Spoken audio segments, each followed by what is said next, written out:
Hey there, boys and girls of YouTube world. Today, the Duff Dog and I are to see if we can't get a 1935 Ford 5-window coupe running for the first time in like 1,000 years, give or take 985. But anyway, before we do that, we got a giveaway announcement. We're giving away the Whistle Pig. This thing's no good in the snow. We got a pile of snow now. It's awesome otherwise. It's not stolen anymore. Got a clear title in my name. So you're probably not gonna go to jail, probably, but it'll tempt you to do things to end up in jail. And the way you enter for this giveaway is for every $1 you spend at mortske.com on merchandise gets you 1 entry to win this thing. So go to mortske.com, you can find all the details there. You can get yourself sweatshirts, beanie caps, ball caps, fender covers, magnetic screwdrivers, magnetic can koozies, banners, bobbleheads, decals, super scrapers, you name it, we got it. If we don't got it, you don't need it. Not only are we giving this thing away, we're gonna give you $3,000 cash, and then there's gonna be 5 second prize winners who all win $100. So go to mortske.com, get your merch there. For every $1 spent, gets you entered to win the old Whistle Pig. Now let's go see if we can't get a 1935 Ford Coupe running. Well, Duff, we got her bought. He's counting the money. Had to rob a bank. Maybe 2 on the way here to pay for it because it's old Ford stuff, and he was real firm on price because he had all kinds of interest. Imagine that, and nobody showed up to look at it. Got the tires pumped up. Let's winch her on. There she is. It's in some kind of storage lot. There's some things here that I wish I owned. He's counting his money, doing Jeep things. He won't have to pay rent anymore, at least. We really don't need any more junk. Dang it, Duff.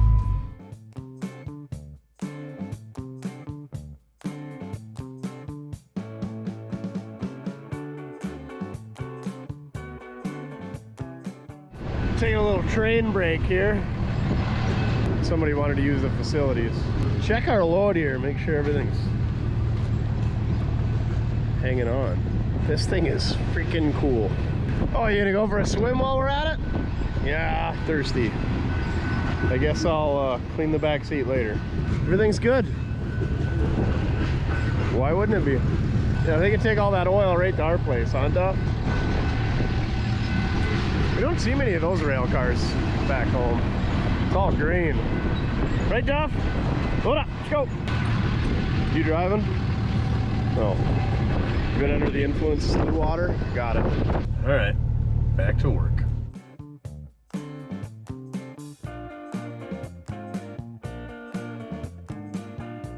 Things were going good. And now, I heard some noise like the turbo going whoosh, whoosh. The blow-off valve. It looks like we got a lot of fuel action back there. I know I think it's the number 4 or 5 fuel line likes to leak on these things.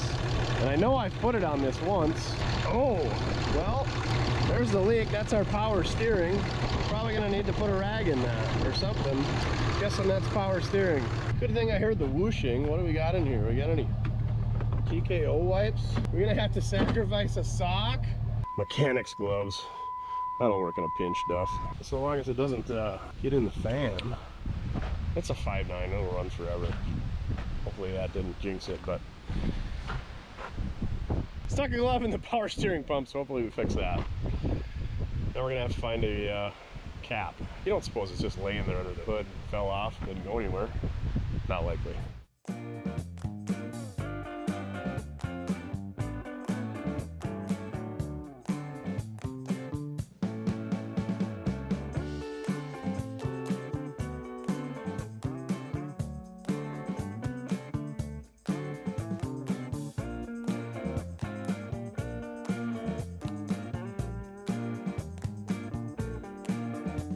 So as you can see, we got this thing unloaded in the shop. Let's take a quick look around before we rip into this Ford Flathead and see if we can get her to breathe fire once again.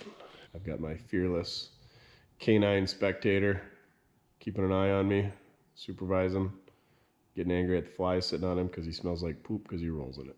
Let's take a look at this thing. So you can tell it's a 35 by the way that it is. You can tell that it's an aspen tree because of the way it is. There's a 35 grill up there. And that's a 36 to the left of it. And that's a 33 to the right of it, which is basically the same thing as a 34. So you could see the 35 kind of carried over from the 34, and then the 36 got all different. Personally, I prefer a 36, but there's nothing wrong with a 35. So it's got these bumper guards, which I think were an add-on. Somebody braced up the bumper with some angle iron. This was somebody's baby. It's got seal beam headlights with some type of kit that goes on there. These things had really cool headlight lenses, like kind of bulbous bug eye looking thing. I think it's a deluxe because it's got the stainless horn. I don't know these things that well to know, but I believe that this is an add-on V8 emblem up here, but I'm not sure. These are definitely add-on. It looks like somebody had some stainless on the hood that would have been an add-on. Looks like they maybe had either a mirror or a fog light up here. It was originally a green car, but it was painted silver and black at one point. A couple more jewels there. It had these fender spears on it and a cute little antennae. It's powered. You can see wires in the backside when I was hooking up the chains. It should have had 16-inch 35 wires like that. More on that later. Fenders are a little bit welded up. They're always rotten in the cowl. Door open too far, hit the fender and bunged that up. And the door doesn't want to latch. She's a little rotten in the bottom down here, and that might be part of the reason the door doesn't latch. We're missing a seat. Floors look good. This thing should have been mechanical brakes. It does have a hydraulic reservoir. It's got a accessory banjo steering wheel. I think this is like a 37. And then it's got the old Brody knob on her. It's got the super cool waterfall with the optional V8 ashtray in there.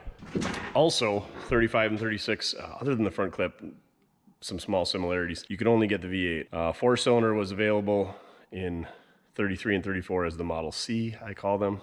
And you could also get the V8, but 35, 36, V8s only. So you can see on the rear, we got like a 40 Ford style wheel. 36 or 39 would have been the wide 5, so there's a 40 Ford style wheel, and that's got hydraulic brakes on the back, so somebody's been in there. A couple of hooies back here. You could still get a rumble seat in 35. This is a regular trunk. Somebody's got these cool, what are they? Duray Lamp Company, Chicago, Illinois. Cool glass lenses on there. I don't know what they had going on down there. You can only see the bottom of the license plate, and that is an oldie. I would say that's from the 60s or the 70s, maybe even earlier. Little welding down here. Rot in the tail pan, which is super common on these cars. There's another 35 wire.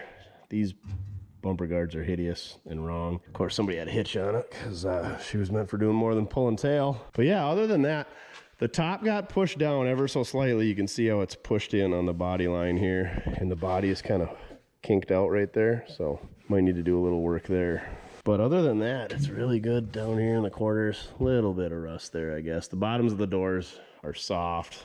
Well, let's get this hood out of the way, because from what I remember, it was just kind of resting there, and get at this Flathead and see if we can't get her breathing fire. 35.6 might have been the last year of like the gull wing style hood. I think 37 had a flat hood top and sides.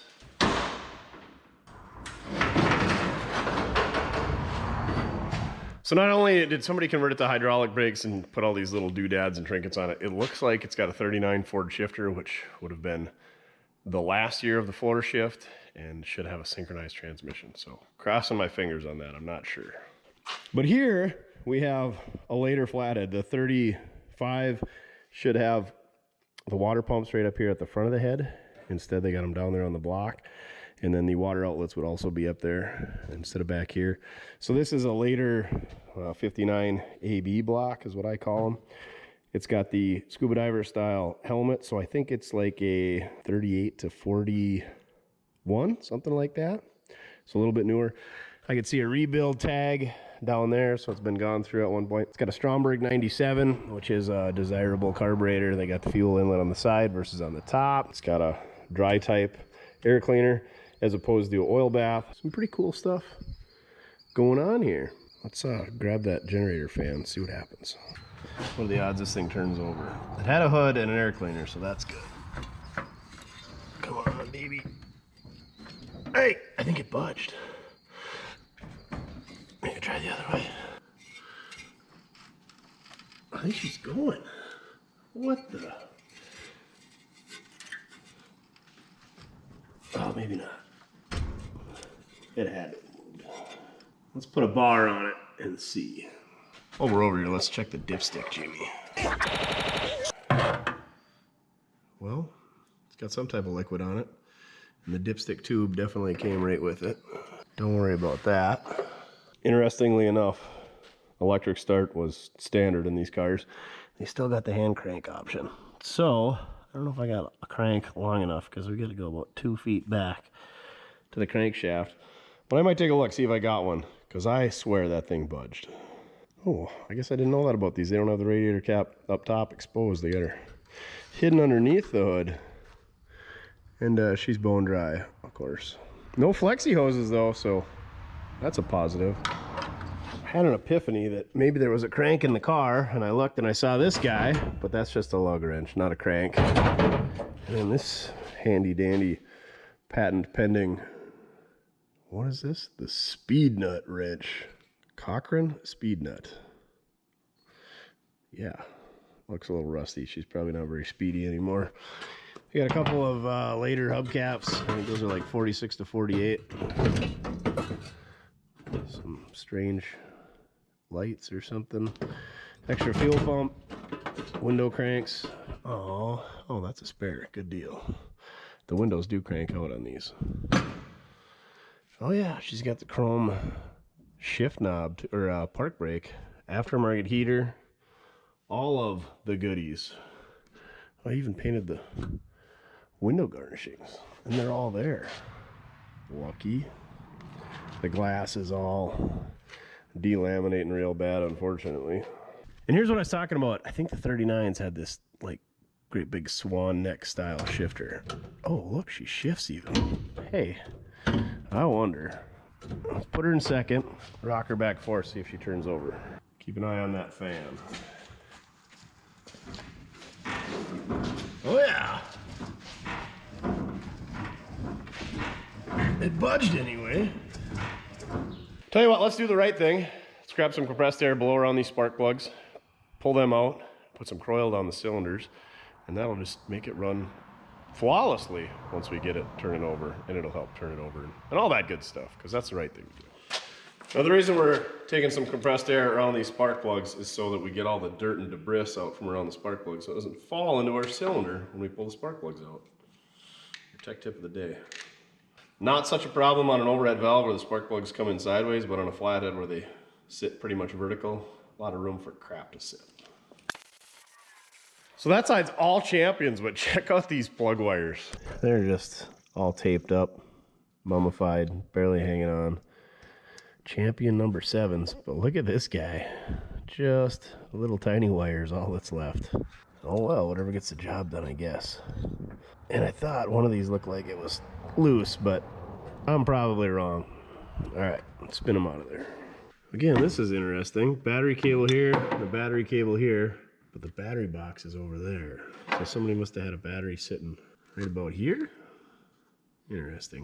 Because this is most definitely the battery box over on the driver's side. Right here, unless somebody added that. Yeah, it definitely looks like there was another bracket just like this over here. Some of these were under the floor. That's where my 36 pickup is. Oh, I bet they had it under the floor originally. And when they put that master cylinder under there, they didn't have room. Who knows? It was super common to put them up on the firewall so that way they were easier to get at. You didn't have to pull a floorboard because nobody ran good batteries back then. Cars didn't run good. You were always constantly maintaining batteries and jumping them and stuff like that. Or so I'm told. I don't know. That was about 50-ish years before I was born. All right, spark plug time. I think these are bigger than 13/16. Oh yeah. 15/16? Good gravy. 1.1 inch. Oh, I don't know if I own a 1-inch deep socket. Old Stanley set saves the day. 1 inch. Since it's an impact socket, you might as well use an impact, right?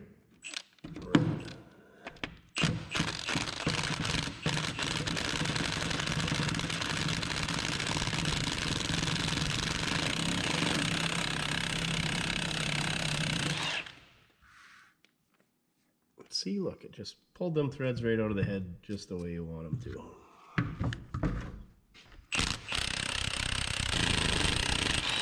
The heater hoses are looped up there, but they're kind of in the way back here to get the spark plug out with their impact. Good thing we got the foot-long extension.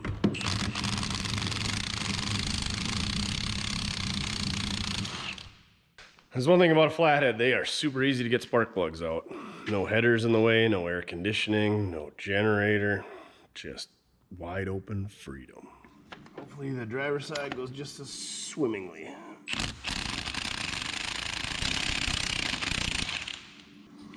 Like Teddy Roosevelt said, speak softly and carry a large impact. Some of these are missing the washers, like somebody had them out and didn't put them back together right. See, that one's got the washer on it. It's to seal it up. This one and another one on the other side did not. And you can see how it's rusty around there. It was never sealed up. Good news is this one's got a washer. They all look about the same. They're not all carboned up. They're definitely rusty from sitting, but not overly rusty like they've been at the bottom of a lake. That one was definitely loose. And no sealing ring on it either. I could see some crap inside of them, and right or wrong, I'm gonna blow some air in there to see if we can't get some of that crap to come out. Otherwise we'll push it through the exhaust or through the intake, whatever. We're gonna push some crap around. And not that prison style of pushing crap around. Hopefully you can see that one. This is what I would call cylinder number 4. Fair amount of rust in that one. Same with number 2 here. All the other ones look good though. Let's see what comes out. Whatever rust I was seeing is gone. So we knocked that rust loose. Whether we push it into the cylinder, out the exhaust, or through the intake, I don't know. But it's not on the valve anymore. When I send air into this 3rd cylinder, it comes out the 2nd cylinder. So maybe both the exhausts or intakes are open and they're tied together. Maybe it's just my imagination. Give her a little coil action. Guarantee there's going to be at least 3 stuck valves, and we're going to pull the heads off, but we'll give it a whirl. Also, we're going to need a new can of coil before we get done here.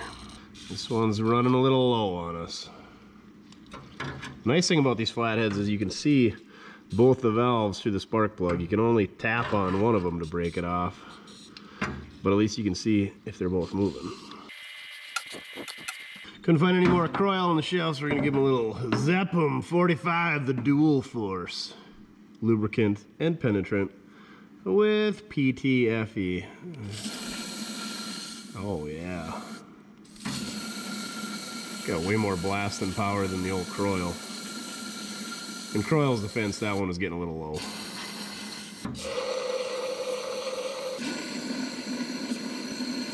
And now we'll do the same on the passenger side.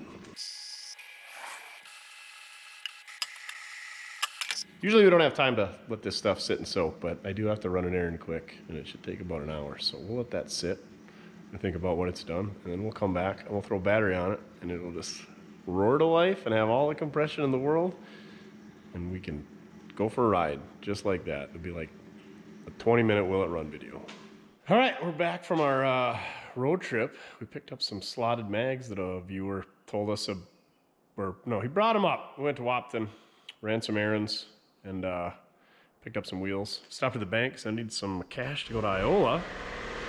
And then the air compressor kicked on. But anyway, somebody pulled in the yard, was like, hey, you like old cars? And I said, I guess, obviously. And they said, do you want to buy one? And I said, not really, but maybe. Enlighten me. And this is what they showed up with. 47 Ford Coupe.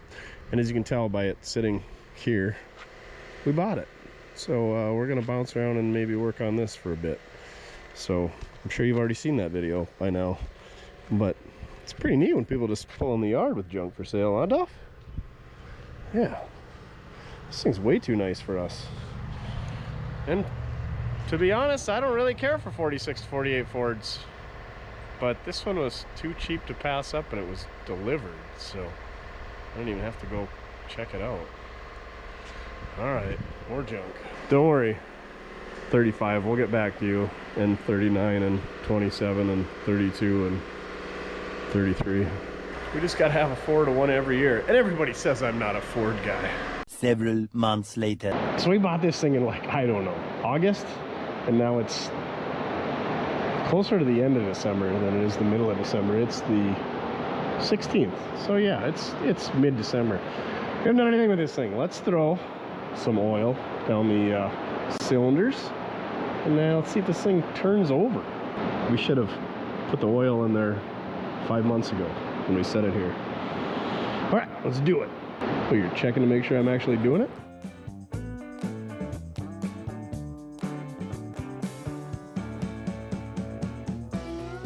Let the old coil marinate for a bit. You'll see I was kind of spraying at different angles. The piston is below the spark plug, and then one of the valves is right in front of the spark plug, and the other valve is off to the side. So I was trying to get both valves, because it's a flathead, so undoubtedly we'll have a stuck valve, and into the piston as well. So leave that sit for a little bit, and maybe this Model A's got a crank that'll work with this thing. I don't know if Model A's are the same as V8s. What was this guy? The Cochrane speed nut wrench. Tell you what, somebody who buys a Mortske fender cover this week at mortskerepair is going to get a Cochrane speed nut wrench with it. Pretty neat little setup there. I guess we'll just have to throw a battery in it and some battery cables and try turning it over electronically instead of manually. So there's our starter, and there's our solenoid, and all that looks pretty icky. Can we use that word? Icky? Oh, apparently not. He doesn't like that word, so we left. Anyway, long story short, I'm gonna go grab a 12-volt solenoid, some new battery cables, and we're just gonna bypass all that nasty wiring. Oh boy. That stud's already really unhappy. Might as well snap it off, because we love working on starters. Oh no, that's definitely gonna twist off.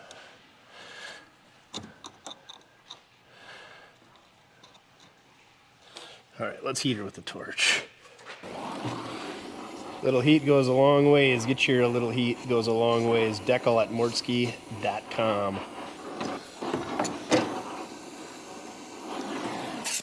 Just fall right off now. There we go. Don't worry, it'll twist off when we put it back on. Double nutted? Double nutted with 2 different size nuts, better yet. Suppose we got enough heat transfer into this bottom nut? Oh yeah. Solid. Are the threads pulled out? Awesome. Yep, definitely no threads in there. See if we can't snug that nut up on that stud so that it doesn't spin and we have to remove a starter.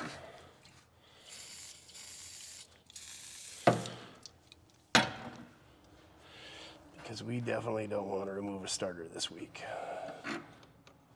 Foreshadowing? Probably. Now what are those threads supposed to be? It looks like 5/16 fine thread. Let's put a couple washers in there. Maybe try to shim it up and get some new threads. New threads, less used threads, less worn threads. New to us threads. Better condition threads. Lower mileage threads. Not any better threads. Son of a biscuit. Ah, for cheese and rice.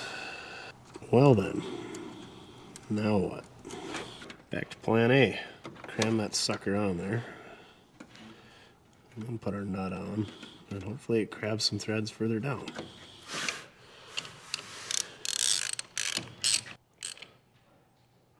We're gonna take it easy because those threads are already on the way out. And we're definitely gonna lay that right over the exhaust. It's only gonna have power when we're cranking it over, so it'll be fine. Okay, it's also loose yet. Oh, for cheese and rice, the whole stud is loose. Maybe it'll be fine. Probably not. All right, this week's battery sponsor is Mojo Magic. You too can be a battery sponsor. Mortske.com. Needed a really long negative cable to reach up here, and it's really long and really skinny. So that's gonna get really hot. All right, let's grab a loser switch. See what happens. I'm sure that starter is gonna be just fine. Go to the S post, over to the whatever post. Here we go. It's gonna turn right over, so I'm gonna not stand in front of the spark plug holes.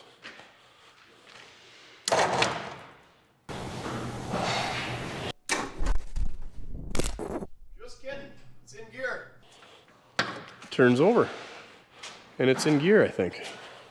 Definitely in gear. Definitely turns over. Let's see if we got compression. These flatheads always have stuck valves, so let's see how many of them we got. I watched the one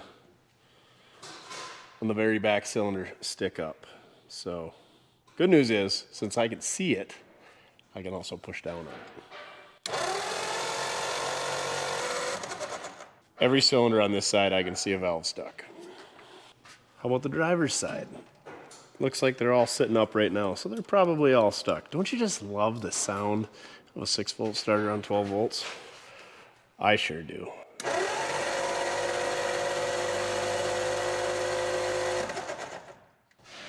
Yeah, I can see a stuck valve on 3 out of the 4 over here. I think our best bet is probably just to pull the heads off.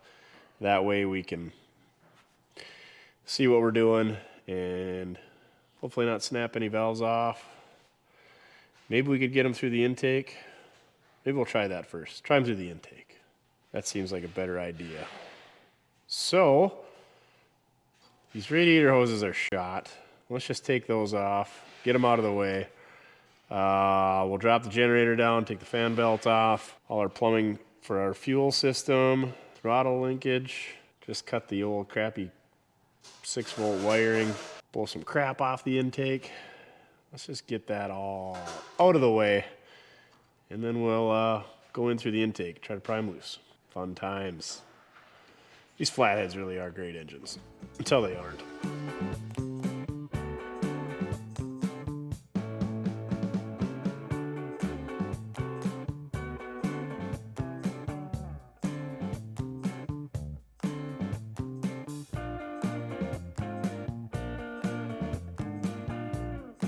What do you suppose the carburetor's? Oh, the carburetor's free. What a deal. We probably checked that 5 months ago when we brought this thing in. The choke pivot ball connection definitely is not free, however, and you don't want to put any heat to that because there's a spring in there. And if you heat that spring up, it's going to lose the springiness. The K factor is just going to go away if you're in engineering terms. So we're just going to spray with some coil and hope it comes out of it. Weird, the throttle one is stuck too. Son of a biscuit. I've taken a lot of these linkages apart, and I've never had one stuck like this before, much less 2. And I've taken some pretty stuck engines apart. Hey, I think I got it figured out. You just clamp a locking pliers on the shaft. You grab regular pliers and put on the ball end, and then wiggle that shaft a little bit. Break that rust free, like so. And then you slide it right off the end. I said slide off the end. Now for cheese and rice. Works good on the throttle one.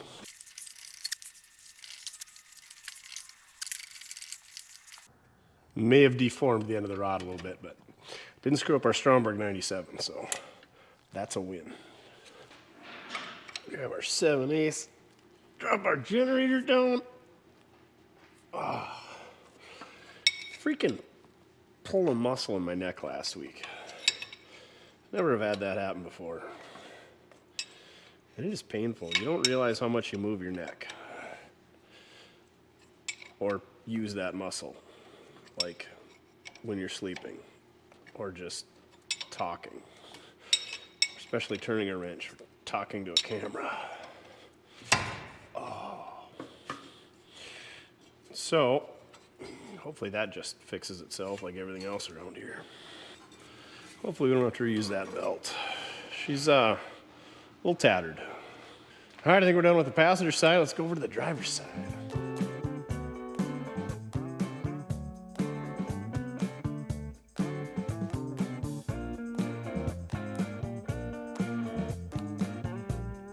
Well, we successfully snapped off both vacuum lines, so that's a big L. How about the fuel line?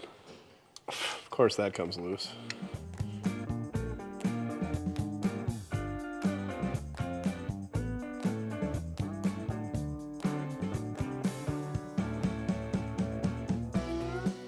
What are the odds I can lift this thing off and not shoot a muscle outside of my neck? The stuff I do for you guys. Just looking up hurts. All right, here we go. Oh, son of a. Did I take all the bolts out? Well, snap that fitting right off. What the French? Got it. Lift that off of there for me. All right, Bob's not gonna help me, so I guess I'll do it myself. We don't want to get your banker clothes dirty. No, we don't. That's right, Bob's coming to take the shop. We're gonna lose it if we don't get this flathead running. Oh, we can probably reuse that gasket. Oh yeah! Get your banker hands out of there. Get her off the old dowel pin. There you did it.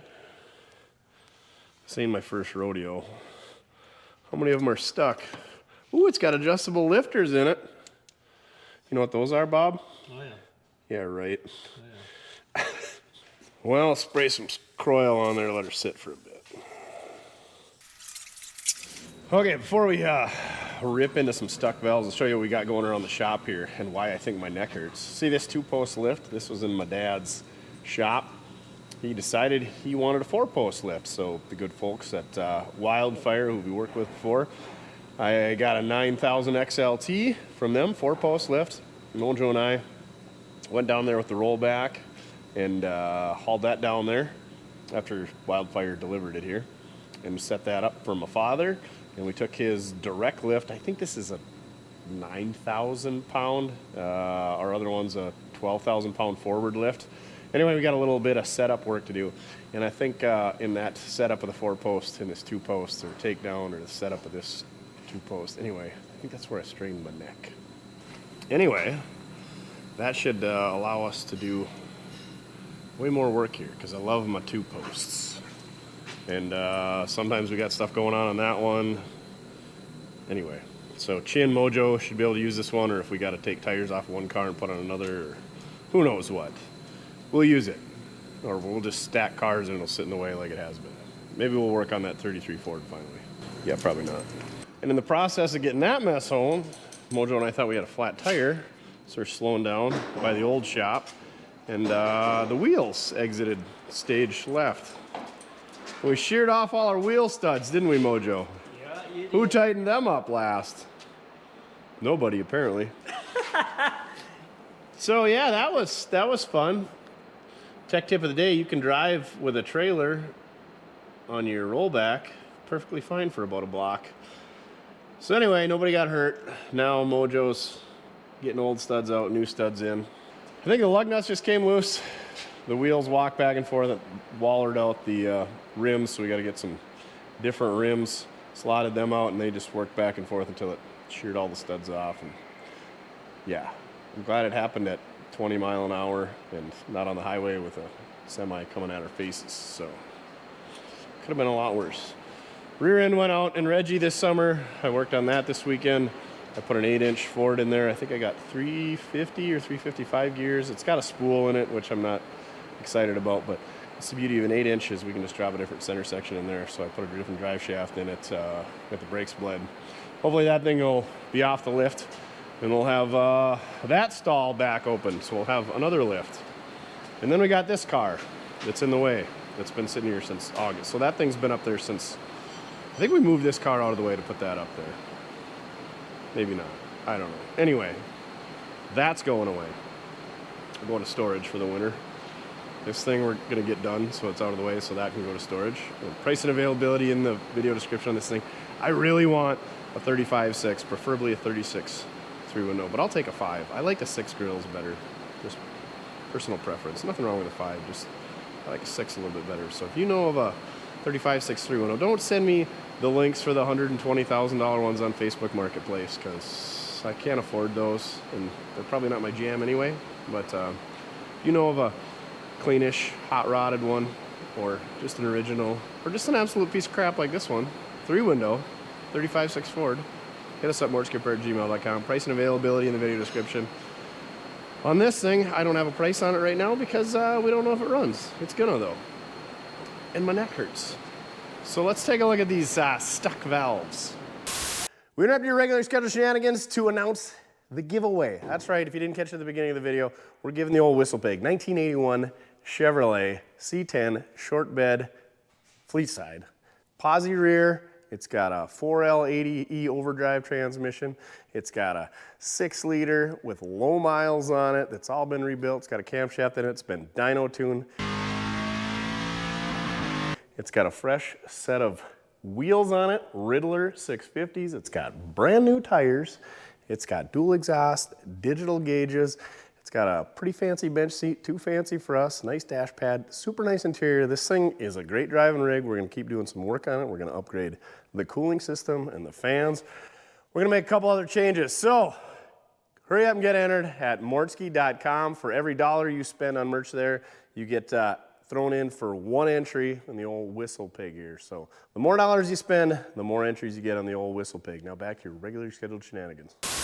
Starting with the lifters. See how these lifters got that little hollow spot, dented spot there? I think there's 4 of them grooves. We'll call them grooves. That means these are aftermarket replacement adjustable lifters. I think, yeah, should be, as far as I know. And so there should be a jam nut that you can adjust, and that's how you adjust them, but I thought it was on the top side. It must be on the bottom side. Anyway, stock ones are smooth, and they're hollow, and they're lightweights, and they're non-adjustable. But I feel like these ones maybe are just some strange aftermarket replacement ones, because the adjuster would have to be on the top. It wouldn't be on the bottom on the camshaft. So I'm learning with you. But anyway, stuck. So we got 3 over there. Well, let's go take a look with enthusiasm at the driver's side, see when you're stuck. Rear one, stuck. That one, stuck. So at least there's 5 stuck valves. And as we turn it over, you know, and then a couple of them are up, like this one here and this one here. Those ones might be stuck as well when we turn the engine over and those lifters go down. But it's relatively clean in there. There's a little bit of gunk. Let's see if we can just stab right through that. Yeah, that's from the old non-detergent oil. Good stuff.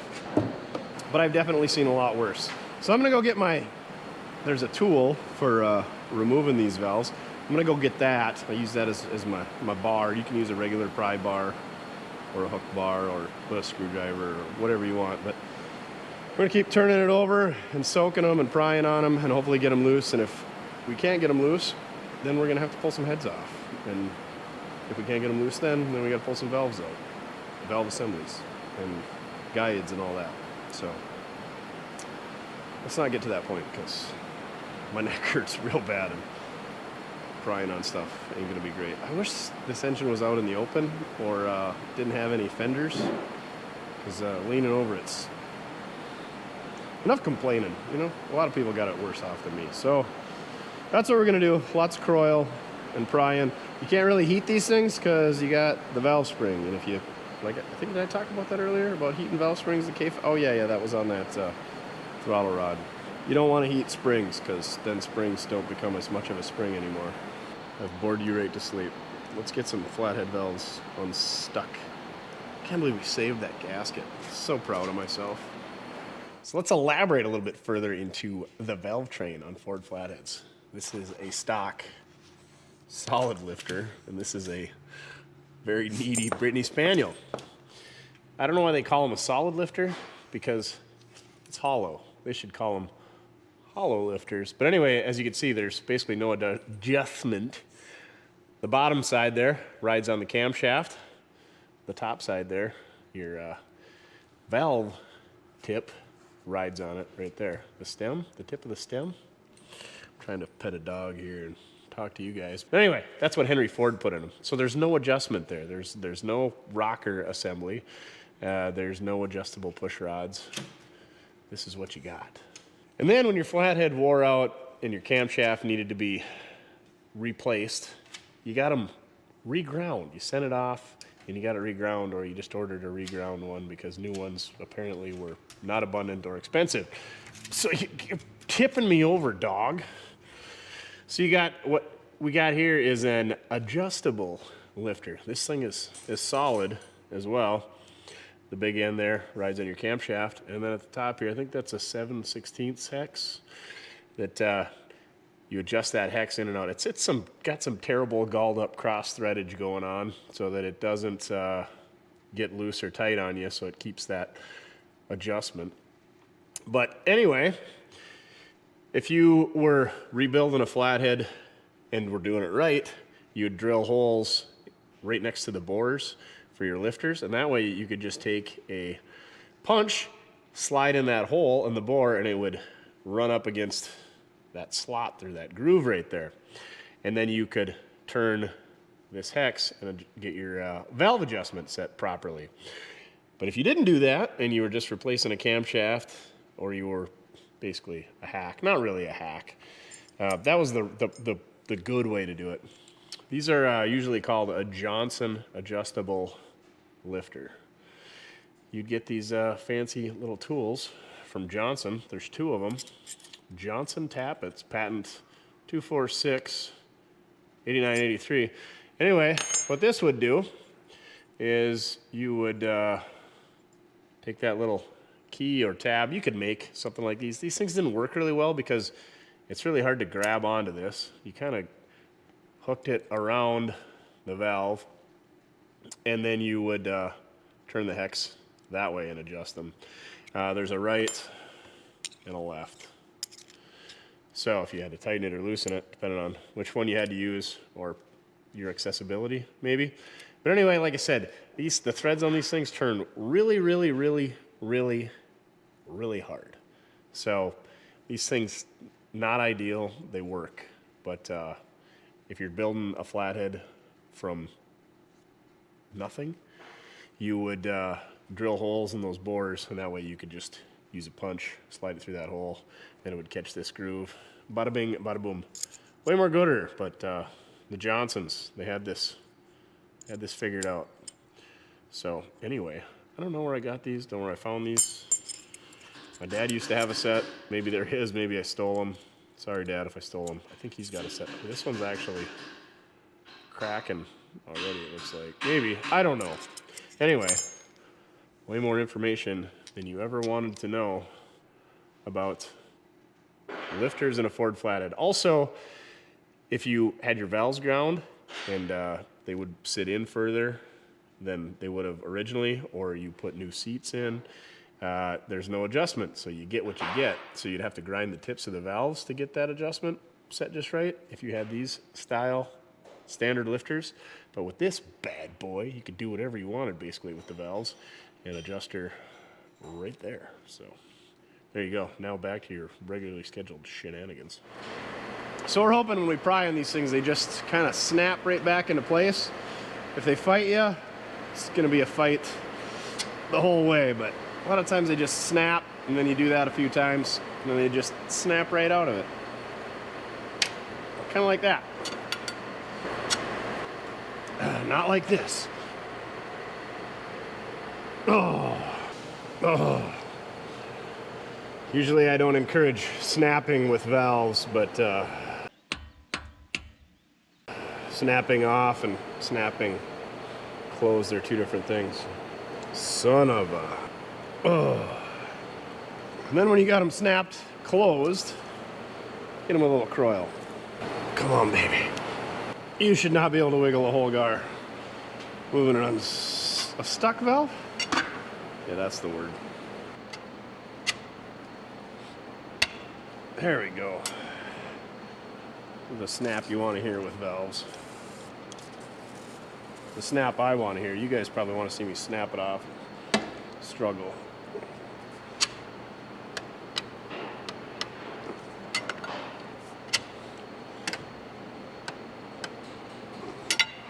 All right, this exhaust on this third cylinder on the driver's side is not happy. Oh! I had to pry it so hard I pried the door open on the car. That valve has not been closed for quite some time. So that's the problem, is these valves have been sitting open in the open position. So I mean, ideally, if you were going to store a car for a really, really, really, really long time without turning the engine over, you would either slide the valve assemblies out or slide the camshaft out, but I don't know of anybody that's ever done that. So anyway, that valve has not been closed in however long we've determined that this car hasn't run. I don't know. Too lazy to go look at the license plate. I thought it was the 50s. Registered anyway. So now let's bump it over. I'm gonna hit that one again, just because I don't want that to happen again. And usually the first time is the big one. Once you get it moving after that, it's a lot better. Let's give her the old bump ski and see what happens. Or not.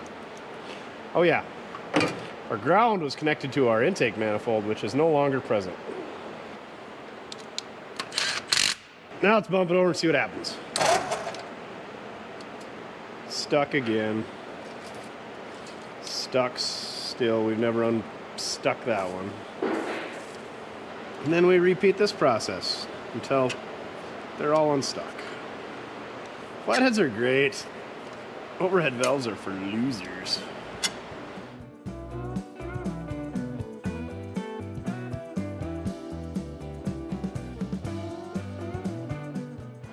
Got this last one stuck over here. We're on the speed round of unsticking, where you just leave the bar in there and crank it over and pry against it. Ah, so close.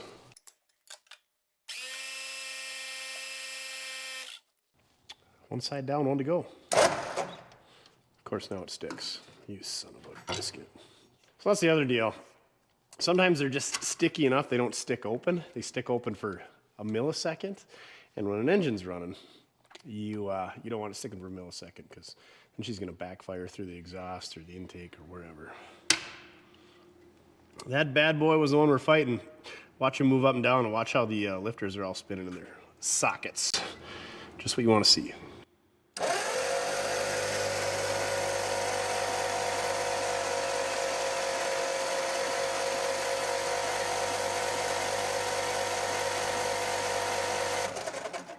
Bores. Lifters spinning in their bores.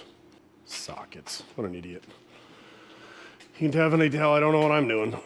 You know what I'm doing? I'm going to go to the other side. We're going to do the same thing over here. And probably get a fresh can of coil.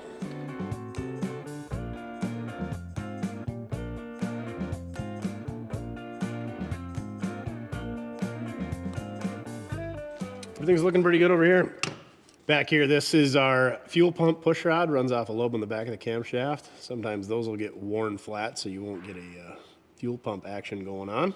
This one's not. Check it out.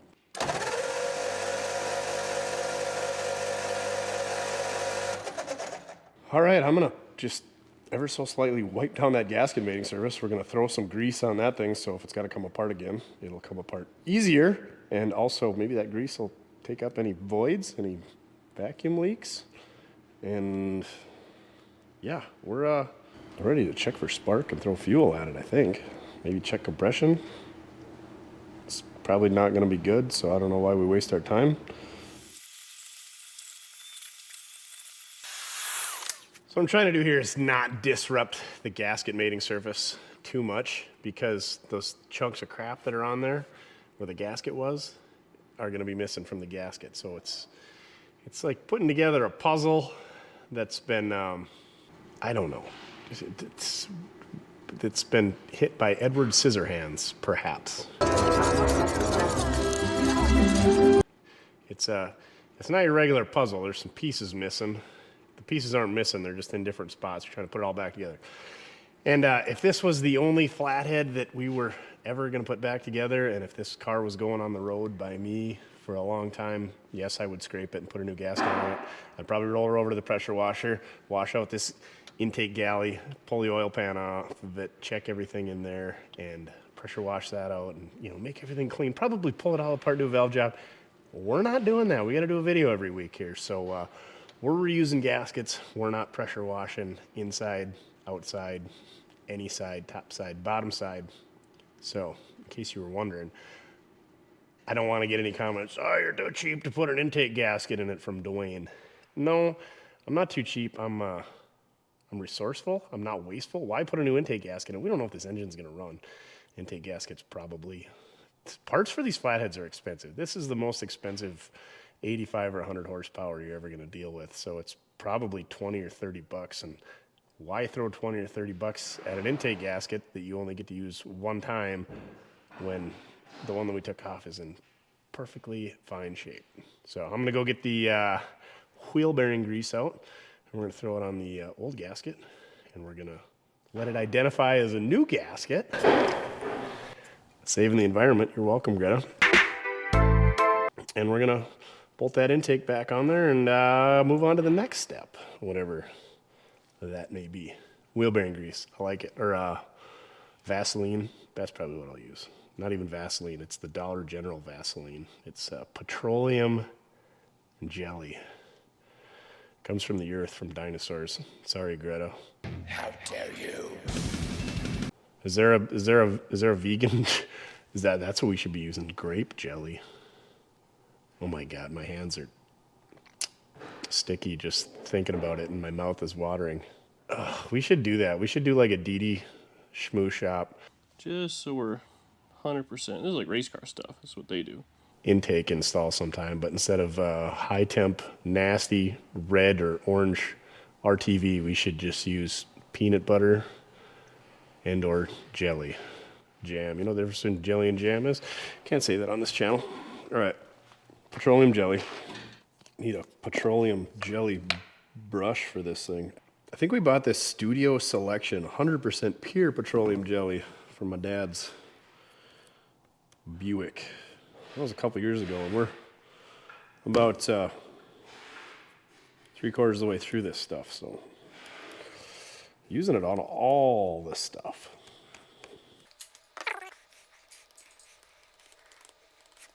And in case you weren't aware, this is a great thing to do on new gaskets as well, if you ever got to take it apart. So say you're putting a dual carb intake on your flathead. That way, if you ever got to adjust the lifters.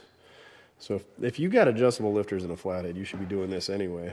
But if you had issues with your carburetors and you wanted to go back to a dual or a single carb intake, or wanted to go to a triple carb intake or switch to a different manufacturer of dual carbs, you could just pop right off or use your gasket. Everybody wins, especially the petroleum jelly companies. Not a paid promotion by Studio Selection, also known as Dollar General Petroleum Jelly. Cripes, now we gotta do the other side too. We're gonna have a mess here.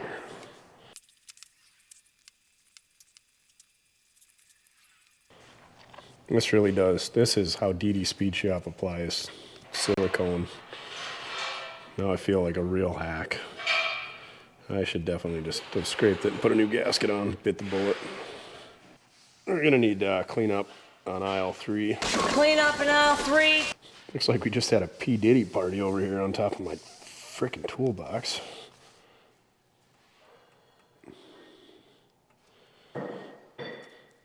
You also want to make sure you put it on the same way that it came off. I could tell that it went this way because I curled up this front lip up here, and it's still curled up. So it's good to screw up a little bit, because that screw up tells me that we put it on the right way. Because of my physical crutch, I'm going to have my wonderful assistant, Xana, come over here and install this thing. So your right hand goes towards the front of the engine. Fuel pump at the back. Don't screw it up. I think you're going to have to go from the top. I got it if you want to. There you go. Slap shot. Now you got to line that hole up with the fuel pump push rod. You want to grab the back side of it? I got the whole thing. If you want to move your hand, there you go. I don't know what your problem is. I took it off by myself. Nailed it. Ooh, definitely should have fixed those two vacuum ports while we had it off. Too late. A cog. An alignment dowel? Yeah, that. A cog. Rooster, you know who Rooster Cogburn is? No, he's not in the adult film industry, if that's what you were thinking. Wasn't. You'll have to go look that up.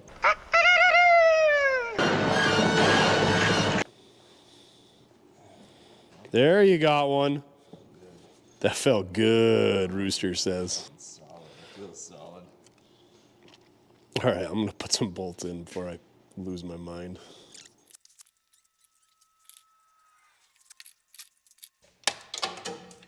Gone forever, Aaron Hernandez. Gone forever, Aaron Hernandez.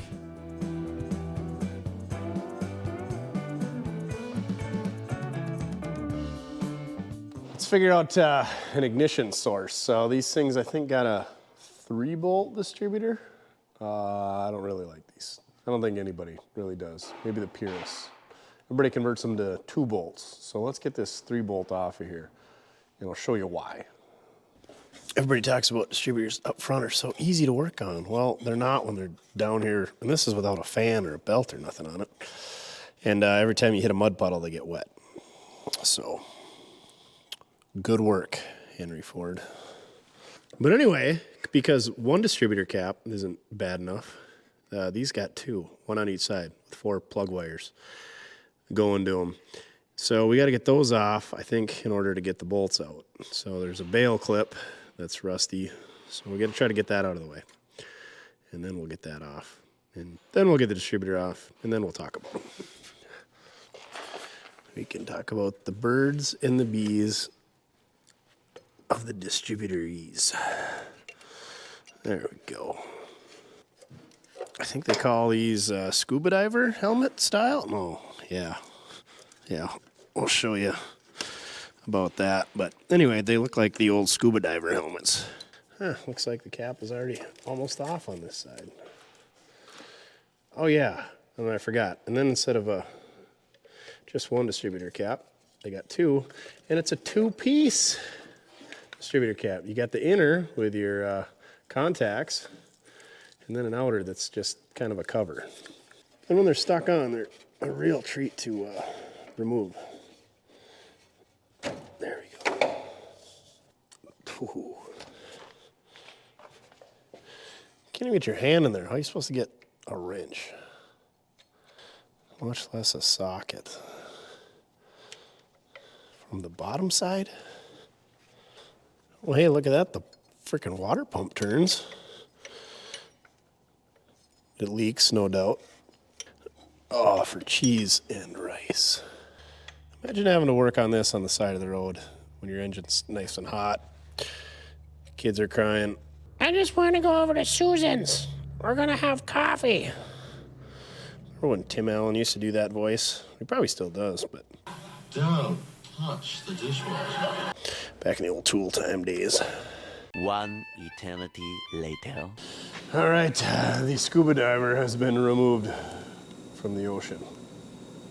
But he's got some rust inside. She's busted up pretty good. I wonder if it had some water in it. It froze and cracked. Let me go dig through my stash, see if I can find a 3-bolt, 2-bolt adapter. We're gonna interrupt your regular scheduled shenanigans to talk about Ford Flathead distributors. And we're not even gonna talk about the 49 to 53 because those are kind of a standard distributor. They pop up top, they're super accessible, they're normal. These are not. So Ford had several different distributors over the years. We're gonna talk about 2 styles. The 3-bolt scuba diver we took out of this car, and the 2-bolt crab, which is what we're gonna hopefully put on this car. So here's what we got that came on this thing. They call it a scuba diver helmet because it looks like a scuba diver helmet from back in the day. And you got 4 spark plug wires coming off each side. You got 2 caps, 1 on each side. You got a outer cap, and you got an inner cap. It's got all your electrodes.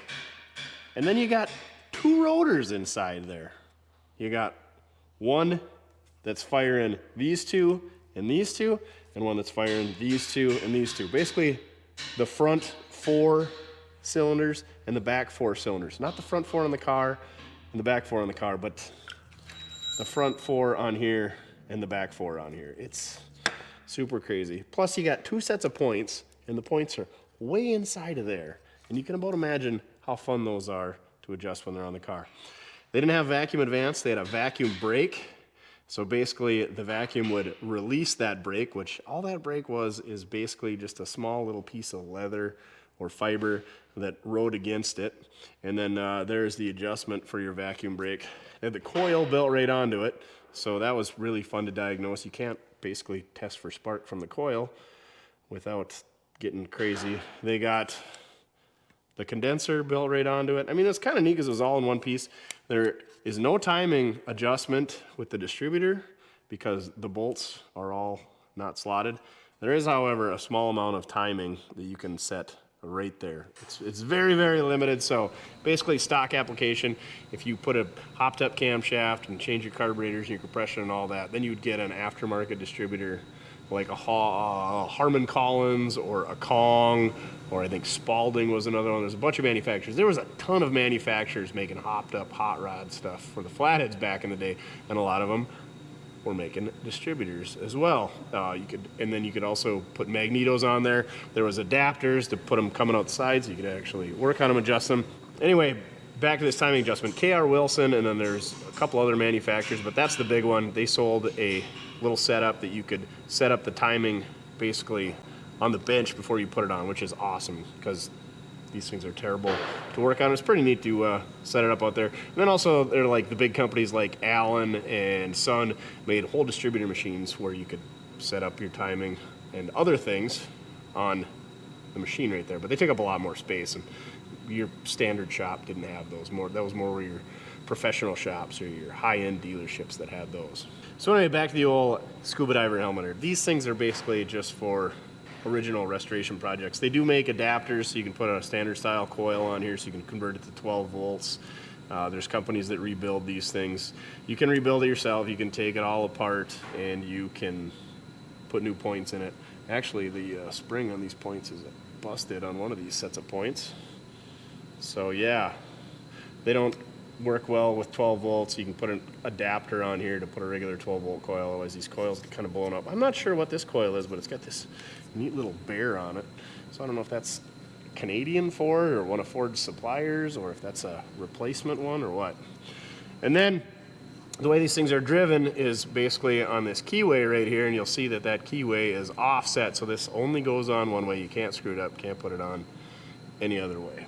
So that's about all you need to know about these things. I think these were used from like 1935 to 1940, give or take.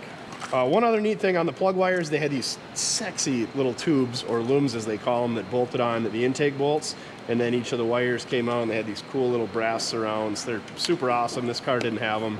Usually they're all there. It's a pain to fish the wires through them, but once they do, they look real nice.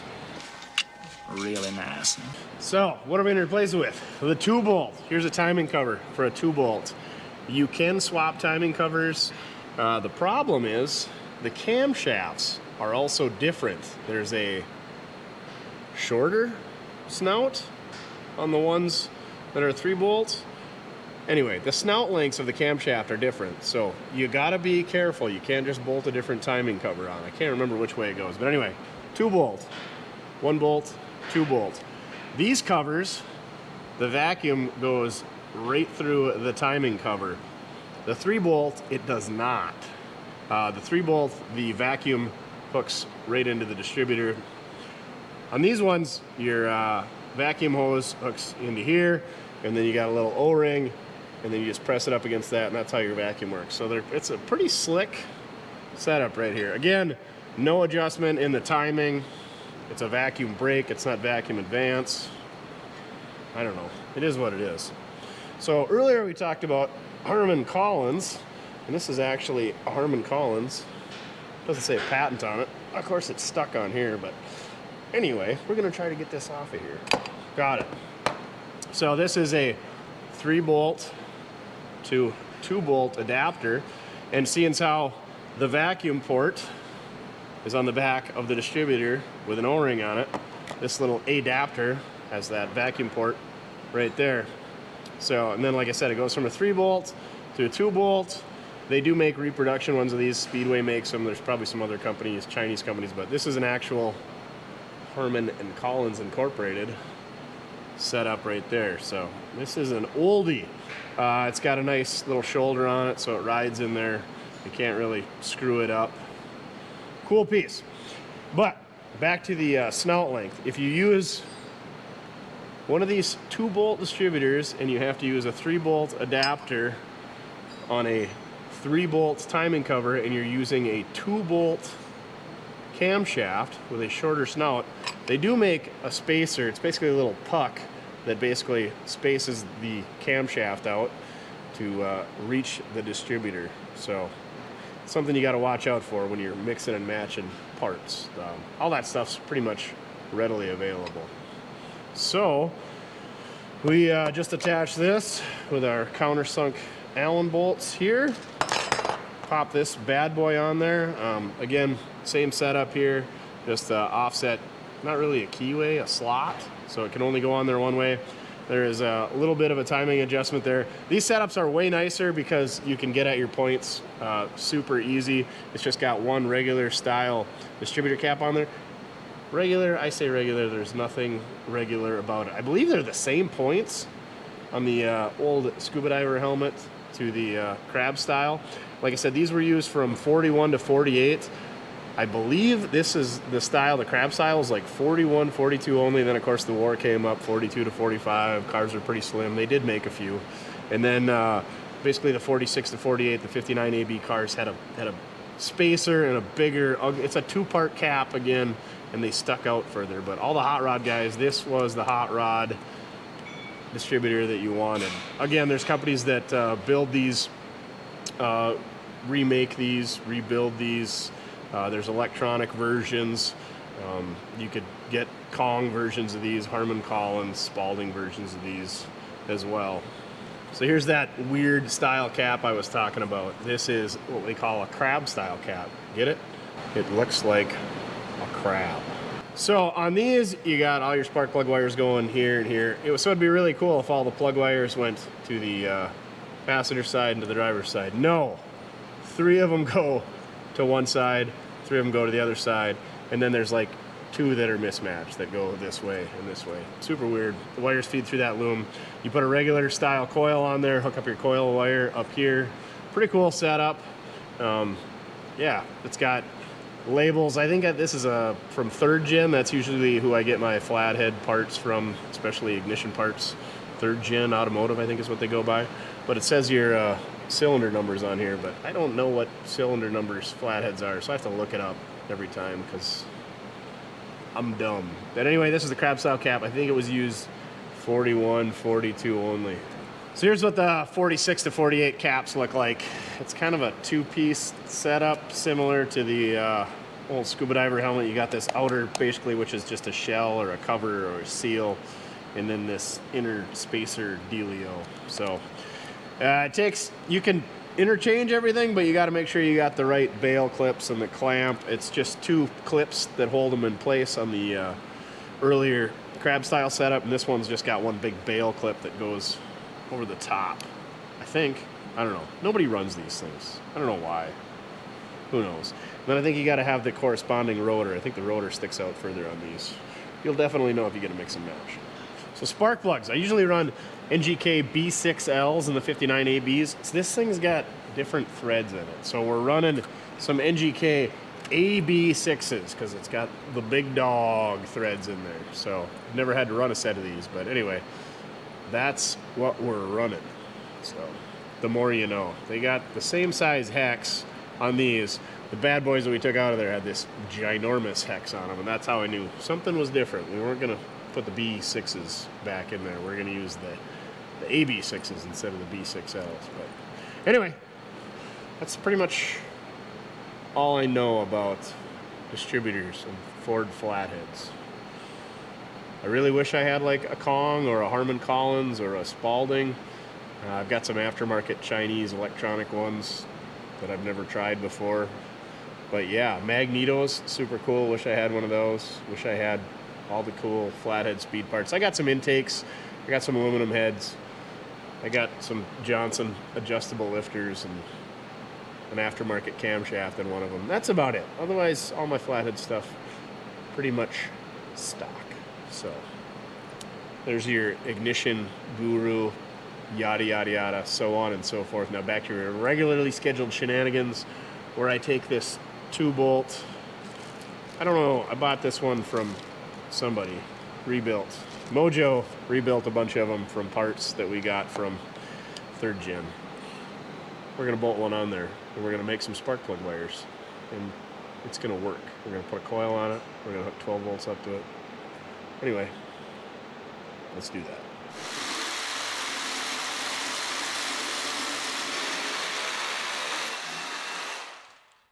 Now we can resume with the show.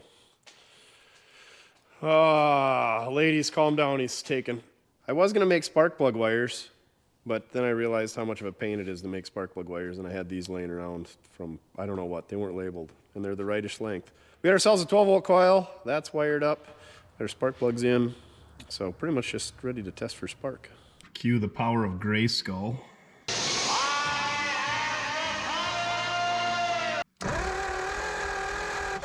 We got spark. So this thing's got a Stromberg 97 on it. The other common carburetor is the 94, the Holley 94, the Ford 94.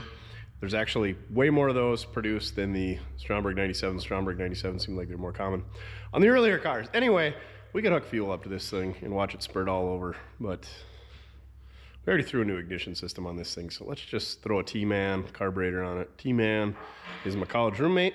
He rebuilt a bunch of carburetors about 10 years ago, and I think I'm on my 2nd or 3rd one, and he probably sent me 6 or 8 or 10 of them. So, where's that at? It's right here. It's a 94, you can tell by the way that it is. They made a ton of different models. This is a 91-99.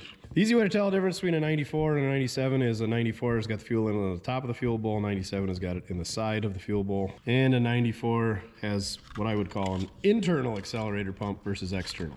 Look at this, it's got a number 71 squirter and main jets and I don't know, all kinds of stuff I don't understand. He put new screws in it. He did a bang up job on this. He doesn't do this anymore. We'll have to get him out of retirement. Anyway, let's replace the 97 with a 94. You like carburetors, Duff? Yeah.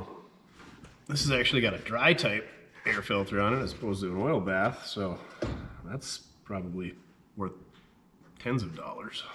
I don't know. Maybe the early cars had dry type and the later ones were oil bath. Or maybe oil bath was an option. Oil baths were definitely more efficient, but not as fun to maintain. These things had frickin' style though. Look at all them stampings and seams and everything else. Get that all sandblasted, knock some dents out. Maybe paint or gloss black. Just look good. Look at that cute little wing nut. Somebody's mad because they didn't get to eat my donut.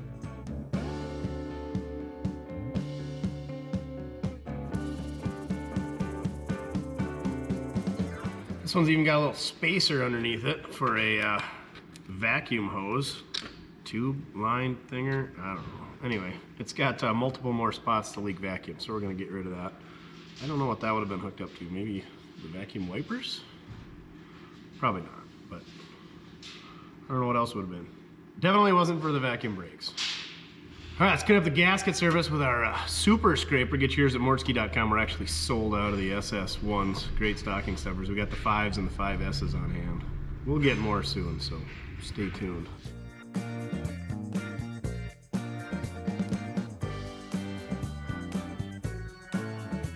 Look at that, like a fresh machine finish.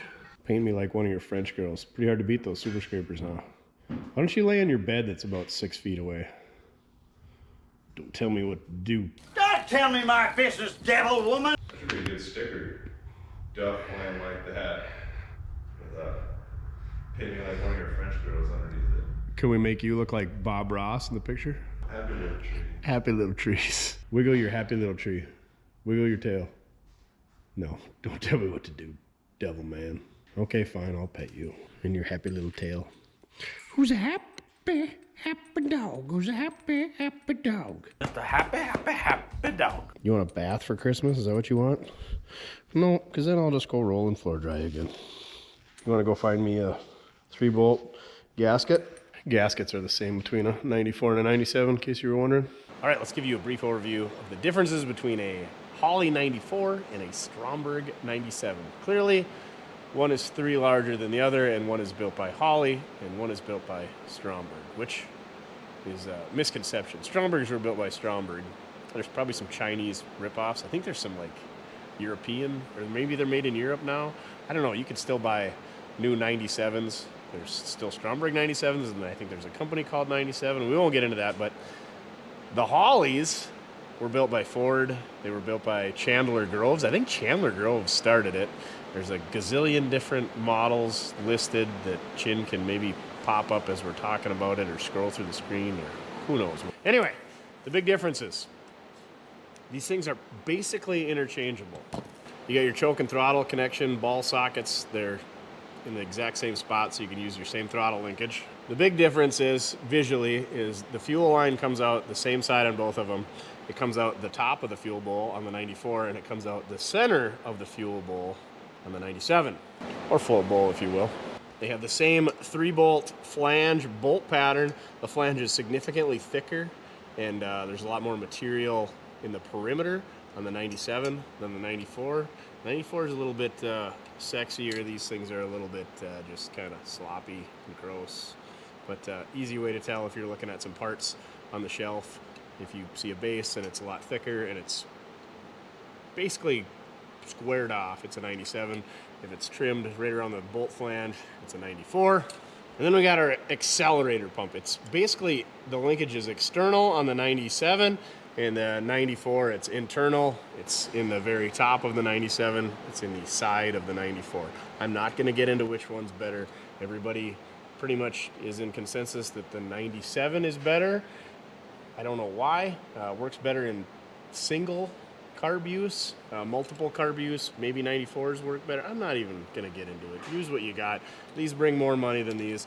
There's some similar ones. I think there's a model 48 and then there's a model 81. They're used in different applications, the V860s and such.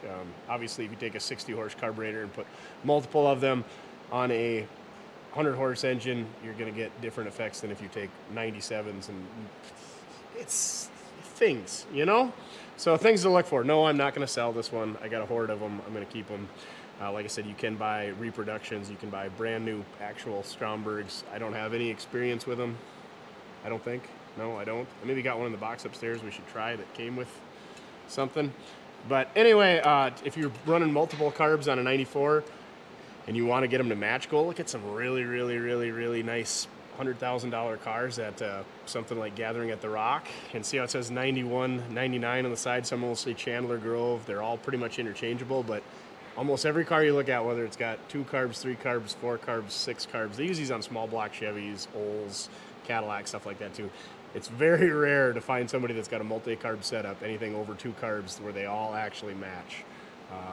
Tybug, who rebuilt these for me, we probably went through close to 100 carburetors before we found, I think he needed 4 of them. I think he's got a 4.2 set up on a small block before we found 4 of them. I think he went with the Chandler Groves, but anyway, a little bit of worthless information.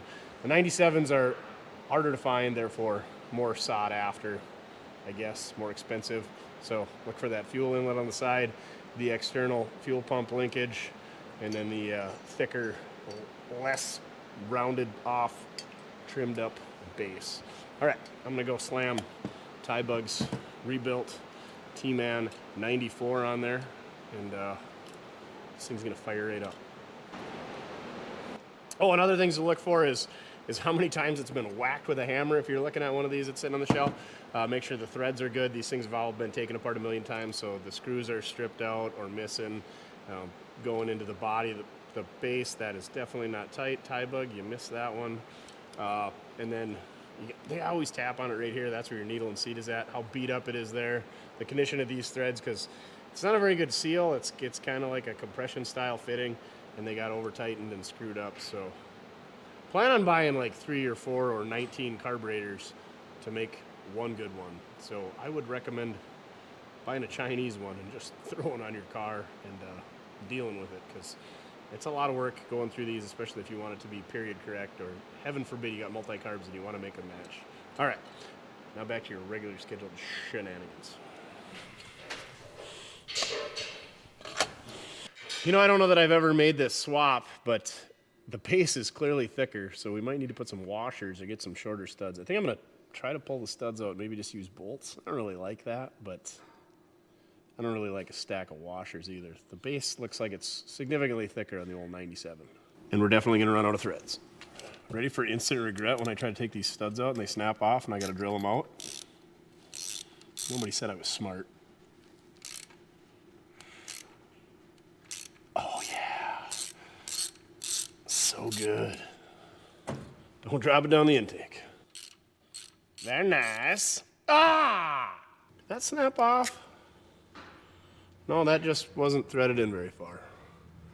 Oh, that flange just kind of bunged up. Little corner missing. The old screwed by Mortske repair magnetic screwdriver works good for cleaning out holes full of debris before you run the tap through it. Seems like it's a carb thing, but these holes are drilled to coarse thread and the top of the stud is fine thread. Why do they do that? Comment down below. Why couldn't you just drill and tap it to the same threads as you're going to use on the nut? If you're going to use fine thread, drill the hole to fine thread. If you're going to use coarse thread, put a coarse thread nut on it with coarse thread on both sides of the stud. I don't get it. Pretty sure that's a through hole too. All right, let's give her the old tap, tap, taparoo. Just tap it in. Just tap it in. Give it a little tappy. Tap, tap, taparoo. Uh-oh. Come on, baby.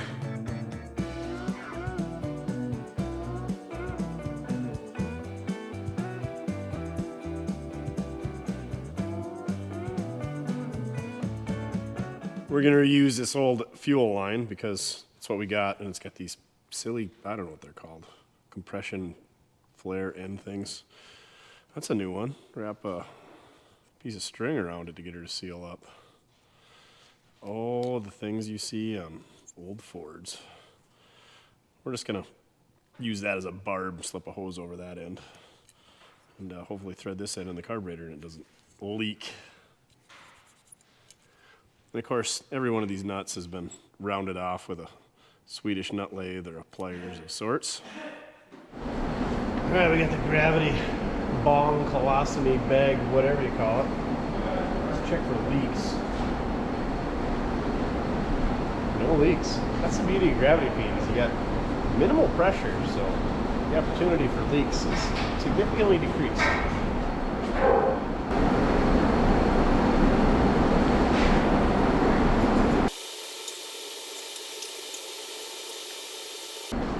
Let's check the old accelerator pump. About them. I want my money back. Just gotta prime it? Is there no gas in there? Come on now. Well, we got gas leaking out, so we know we got gas in the bowl. Let's crank it over, see what happens. Slingshot engaged. Slingshot engaged.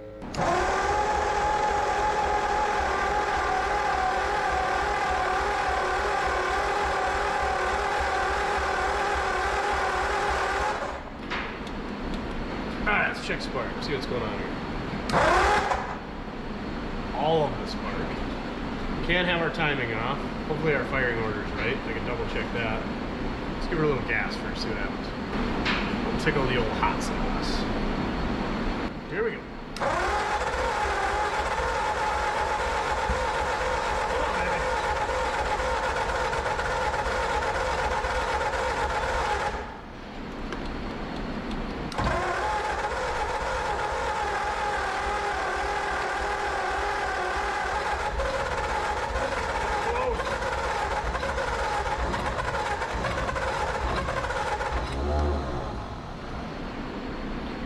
Starter is not happy.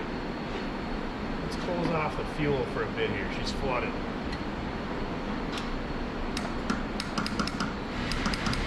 Come on.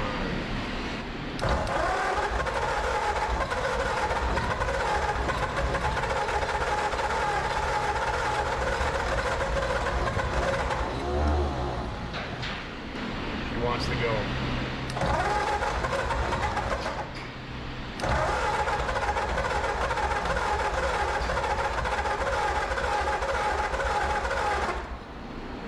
already got too much fuel, so let's give it some ether. Maybe that'll dry it out.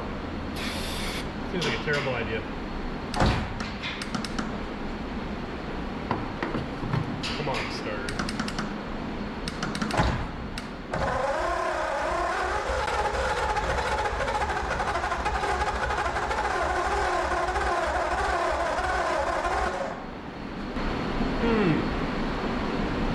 I know that starter's not happy. Maybe our battery's getting a little low. Let's try a different one. Alright, we got Lizard and Larry coming in clutch. Backing up Mojo Magic here as our battery sponsor of the week. See how she turns over now.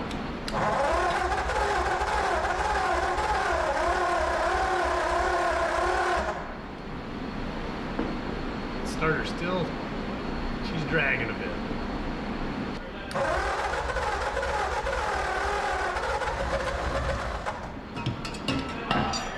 Alright, now with the fuel on, see what happens.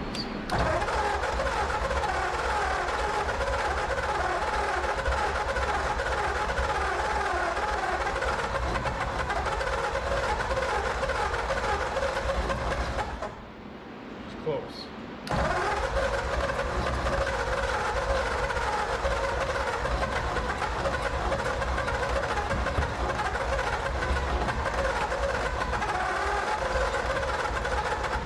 I feel like that flathead starter is not going to like 24 volts. But I think that's what we're battling is low compression. Give her a little compression in the can here.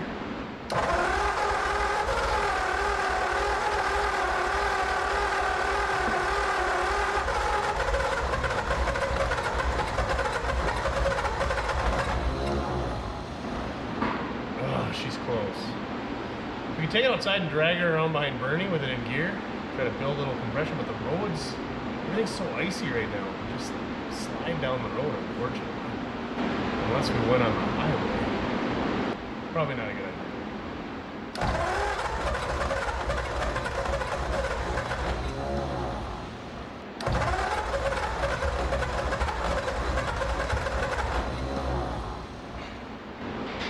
It's just, she's right there.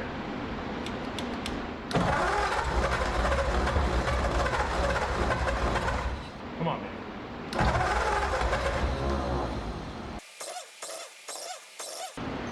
Right when it's about to go, the old starter bendix gives up the ghost.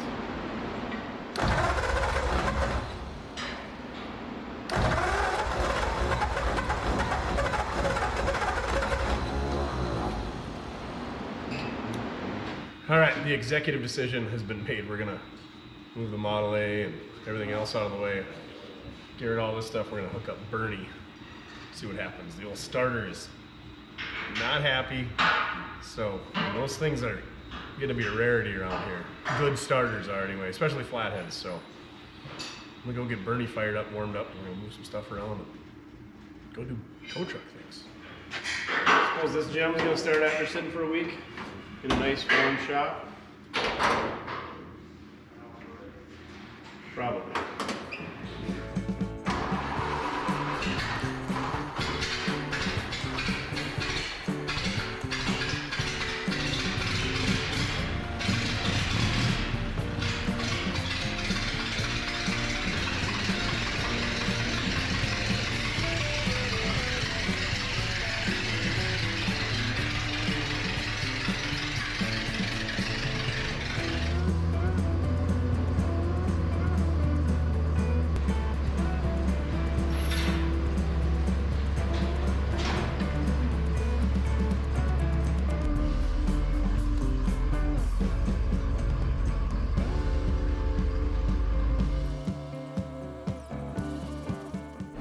Man, wiper casualty on Bernie. Don't worry, we'll get her. Good as new. Shoot! I didn't think these were that old.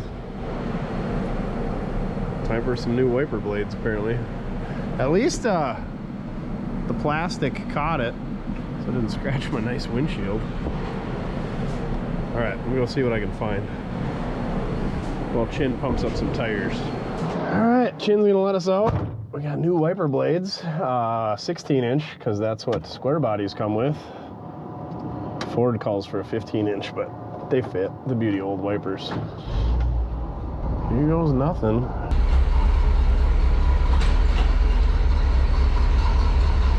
Hopefully the tires ain't skidding. Chin's gonna check to see if it's turning over.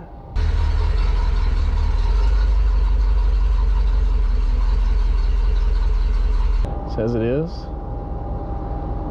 I'm gonna do a test lap around the yard, see if we can't find Duff. He's out catting around. You gonna come with? Do Bernie things? Why not?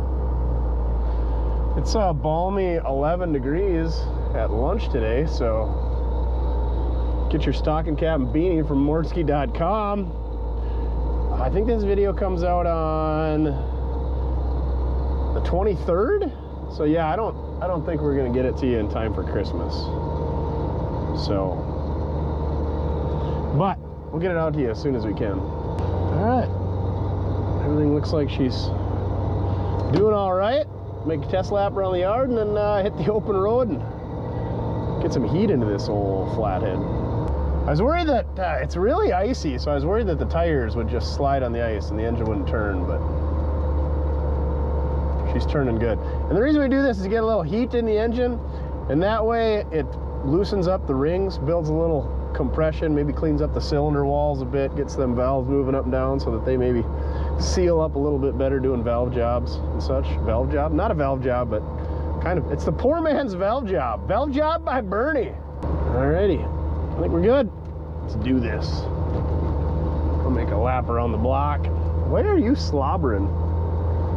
Do you smell something on me? Oh, okay. You want some attention. Driver's door needs a latch. Come on now. I gotta watch for traffic so we don't die. Does this count as the first time the old 35 Ford 5-window's been on the road? In however many years? Probably not. Bernie's a little cold yet. We got her in third gear. That way it's turning the least amount of revolutions. Because, you know, in first gear, she'd really be zinging at 20 mile an hour or whatever. So you don't want to do that. You don't want to over zing your previously stuck engine. All right, where are we gonna go? Looks like the neighbor's got a little tiling action going on, so maybe we'll swing over that way, see what's going on over here. I can't imagine the ground is real soft when it's 11 degrees out, but hey, they're the experts. I need a camera on the old crankshaft so I can see if it's turning. Oh, I can see it right through the radiator, Duff. She's turning away, real nice, real nice. Third gear, nice steady 10 mile an hour. That sound good to you? Okay, sounds good. Your dog a few words.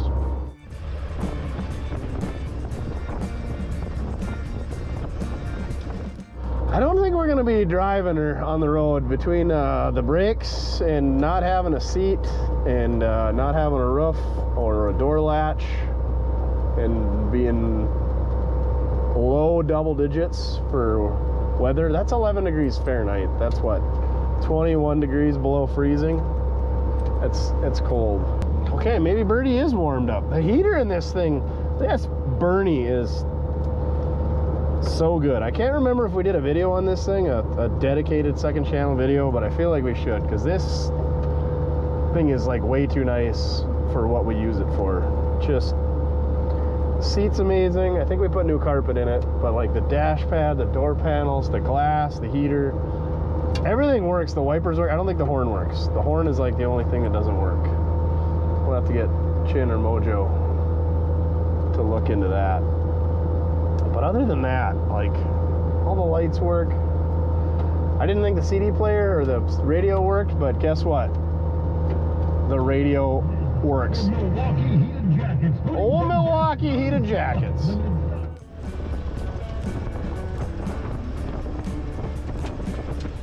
Neck's feeling all right today. Went to the chiropractor and apparently I pretty much just strained my neck. It's the SCM. She had some fancy word for it, but the muscle in my neck right here is strained and swelled up, so we did a little acupuncture. It was the first time doing that. She's like, you want to try that? I was like, sure. And then she explained it and then showed me like where my throat was at and my carotid artery is and how it's pushing against that, and that's why I can feel my brain pulsing. I'll scissor kick his gizzard and break his carotid artery. Because it swelled up, and then after that I was like, I don't know if I want to do the acupuncture with you poking needles that close to my carotid artery and stuff, but still did it. I don't know if I feel better yet or not. It hasn't been a day yet. So anyway, checked up of the day, stretch. She said accidents happens, it's just an accident, but I feel like I probably should have drank more water and stretched and team lifted and had help and used the diesel hydraulic powered equipment that we got to lift that 2-post and 4-post lift instead of doing it with my neck. But so there you have it. If you were wondering what's going on with my neck situation, it does feel a lot better. Yeah, I took a half day on Monday to just relax because it was bad. Like, still, like when I cough, laughing was bad before. I can laugh now, but coughing is like I almost black out. It's better now. I can turn my head again. Still hurts. SCM. I think pretty sure that's what she called it. But this thing's still turning over.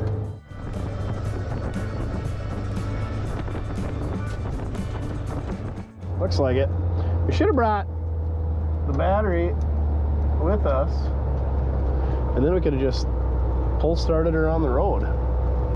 How far you got? I think we got to go. We got a little over a mile in. By the time we can turn around up here, that'll be 2 miles.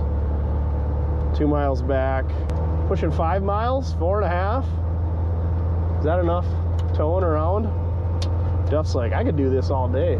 He loves driving around. I think that should be enough. That like saved a lot of life of the starter though, you know, because how many RPMs does the starter put in? And we're spinning at how many RPMs driving around, do the math. You know, we probably saved 18 years on that starter's life by doing what we're doing here. I'm gonna get out up here and put my hand on the head, see how much heat we put into the thing, just check, make sure nothing's out of the ordinary. I don't know, because there's all kinds of ordinary things about what we're doing here, you know, driving around with a freaking tow truck with a flathead in gear to get some heat into it. I'm gonna go check. You just sit here and shake because you're excited for something, because there's some nice CRP right there to go walking for pheasants that we won't do, not today. We've got work to do. The heads, they're warmish. There's some heat definitely into them, but I think we're gonna make the full loop, put a few more miles on it, really get them warmed up. Sound like a good idea to you? That'll give Chin plenty of time to sweep the floor where this car's been sitting for 3 months.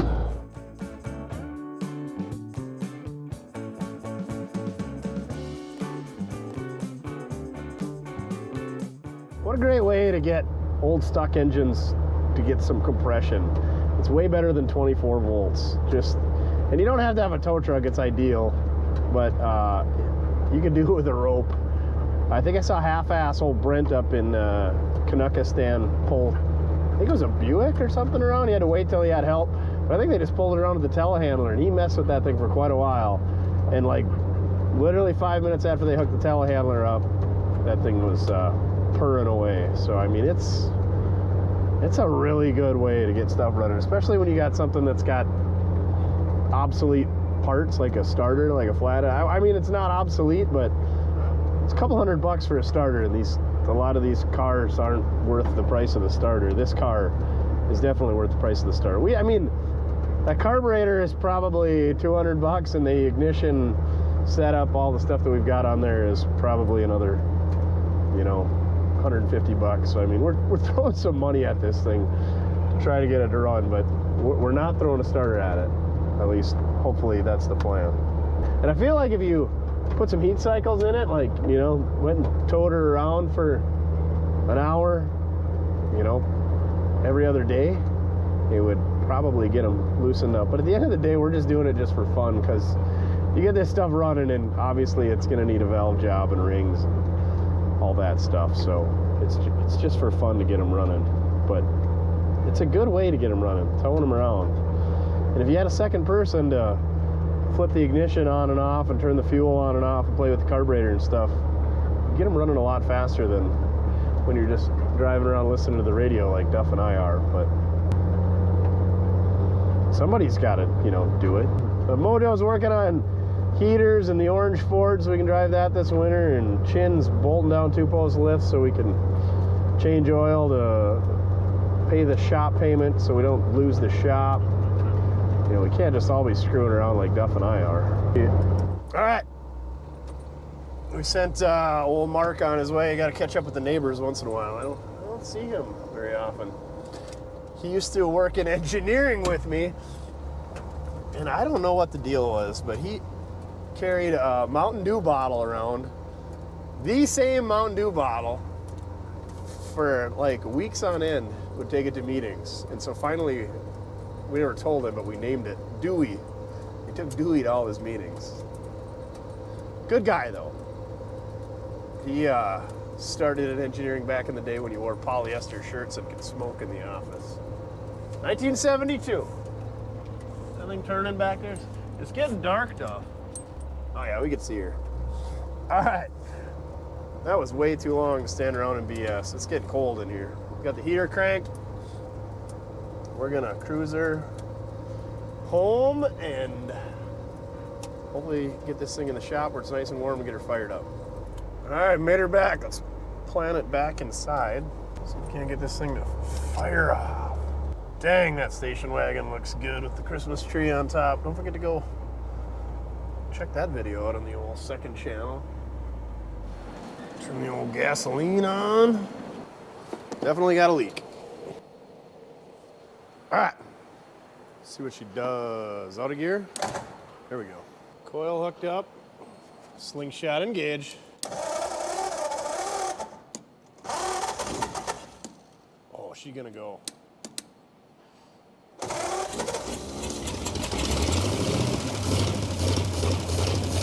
Bernie does it again.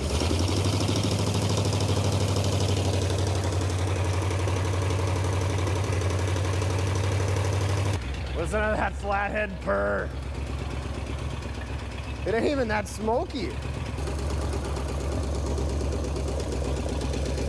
Got a little bit of blow-by action going on. Let's see how slow we can get it to turn. Oh, not quite that slow.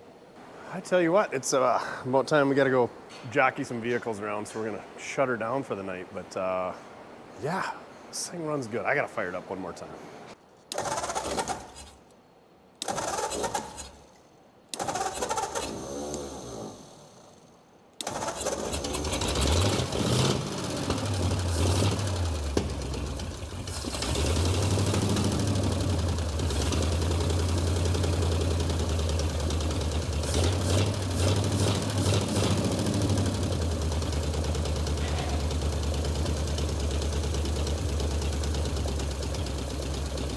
Very nice. Very nice.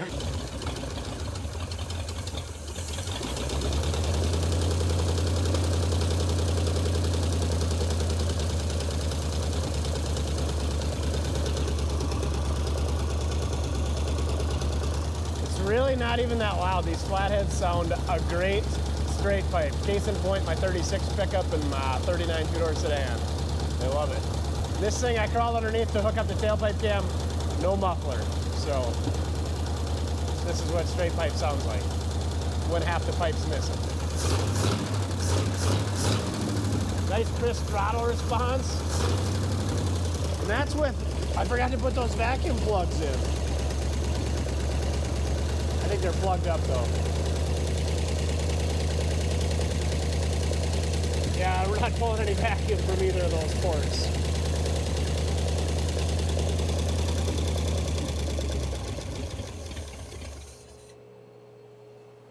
Real good. All right, we got a couple things to do, so take a break here. Unhook our battery cables so we don't burn the shop down. Turn off our gas. Now we got some heat into her. Cue the folks that are grumbling about, oh, you can't run that thing on that old oil and without any coolant system in the coolant and the, you know what I mean. Coolant, old oil, it's all fine. A little haze going on in here. Sounds pretty close to me. It's okay. Chin got her all leveled up and bolted down. Now he's trying to get the stops even so we can change some oils in the morning. I don't know if there's gonna be room for our old table here anymore. Might have to find a new home. Might have to empty the dang thing first. We got Model A Roadster fuel tanks and 59 Chevy tail lights and more Roadster parts. Torque converter for the 69 Camaro, OBS shackles, maybe a Dodge Dakota front end kit. Yeah, center section for the Roadster. Yeah, we gotta clean that off. And a whole bunch of Cougar parts because I haven't got enough comments about the Cougar sitting out front. When am I gonna do something with that? Soon enough. All right, see you after a bit. All right, before we fire this thing up one more time here, let's take a look at the bottom side. It's been in the shop for however long, and I don't think we've ever had her on the old lift. It's got the old transverse leaf spring like all the early Fords up to 48 had. I've never seen this rubber whatever material.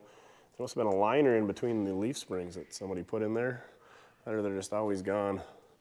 The bushings are pretty worn in here, not too bad. Kingpins are tight. Exhaust. Oh, it's pretty rotten. I can't believe it's as quiet as it is. The old drag link. She's pretty shot. Oh yeah, that shackle is about ready to exit stage left. It's things like that and the 2 feet of snow and the single digit temperatures we got outside and the lack of a seat and a roof that means we're probably not gonna go for a ride in this thing. So 35s are still mechanical brakes, no hydraulic brakes until 39 in the old Fords. Oh yeah, that tie rod end, she's shot. Looks like it's actually kissed the old backing plate a few times. Got a little whoop-de action going on the front suspension and steering as well. She needs an overhauling. Nice part about these drain plugs is you can pretty much reach in there with your hand and clean the gunk out. So we got that going for us. Looks like it had an oil filter on it at one time, and that stuff's all since been, I wouldn't say capped off, pinched off. It's been pinched off. Pinching one off. I'm not gonna talk about that anymore. 35 first year of the cross steer on Fords. That exhaust is shot, but still not as bad as that muffler. And that muffler looks like it came out of something from the Looney Tunes. There's your mechanical brake linkage running alongside the wishbone. It's actually all still intact up front, but she's not hooked to the brake pedal anymore because somebody put a 39 pedal assembly in here. They also put the hydraulic reservoir off of 39 and later in here as well. And they did it with square-headed bolts. Looks like they didn't use the 39 clutch. 39 clutch pedal would pivot right there, but they left the stock brackets up here. Doesn't look like they ever finished hooking up the linkage to the 39 pedals either. Strange, very strange. Maybe that's why they never finished this project. We should have checked the transmission top cover to see if she's a synchronized 39 and later unit. Oh, the frame is crispy over here. These 35 to 40 frames are pretty notorious for rotting out. Looks like somebody already started doing the park brake delete. Just didn't finish cutting the cable out of there. It's got the hydraulic brake hoses coming back here. Looks like they welded that rear end on there. Oh, they used different wishbones though, because the stock wishbones should have hooked up there. So what do we got going on here? What is this rear end? I think it's a 37 to 40 rear end because it's got small bolt pattern. It must be a 40 rear end that's in there. But they must have a torque tube out of the 35.6 in here. We're rusting the floors. I'm sure I showed that earlier though. Old Henry did whatever he had to do to brace these cars up, including bolting wood to the bottom. I'm almost positive that's factory. Got the full park brake delete on the driver's side though. Here's where they usually rust. You got this cross member that meets the regular frame rail and all that dirt sits in between and it's got no way to get out of there. This looks really good. Passenger side is as well. Ah, all the dirt sat between the running board and the side of the frame and rotted out there, but that's a pretty easy patch because that's just flat sheet metal, maybe boxer in, good to go. When you got to fix them back here, it's a lot more work. You can see it's kind of rust jacking in the middle right there. Not a great design. No way for the dirt to get out, and all kinds of ways for it to get in. Here's how you lower these cars that got the cross member that arcs down like that. Cut that cross member, lay it flat, and you gain like 7 inches of drop. Because we like them low. It's a little bit more work to lower them up front. You got to put a drop axle in it, and that messes with your steering geometry, and obviously you got to go to hydraulic brakes because it's a lot of work to make these mechanical brakes work when you change that geometry.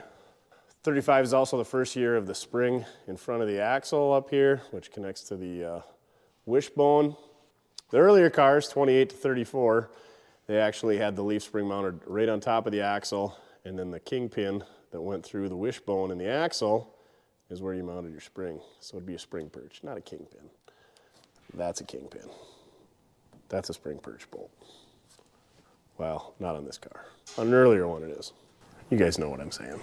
She's seen some heavy loads, got a few busted leaf springs up there. Somebody did convert it to tube shocks, or started. There's the brackets up there. It's missing the shocks, however. Looks like the lower mount for the tube shocks would have been through this wishbone bolt right here. I'm pretty sure that these cars did not have tube shocks from the factory. Sure enough, there's the old friction shock up top there. That's what would have been up front as well. Got ourselves a banjo rear. The old tailpipe's still present all the way out the back too. Must have been that radiator hose they stuck over the top that kept her in good shape. Quite a bit of rot here below the trunk pan. They're always rusty there and then usually pushed in as well because that spare tire gets bumped. So yeah, other than some worn out parts and a little rot in the frame, she don't look too bad. Let's set her down and see if we can't get her to fire up one more time for us. All right, get everything hooked up. I bet this thing's just gonna pop right off. What are we forgetting? Coil's hooked up. Fuel's on, slingshot engage. Accelerator pump never did work. God dang, I have to get my money back.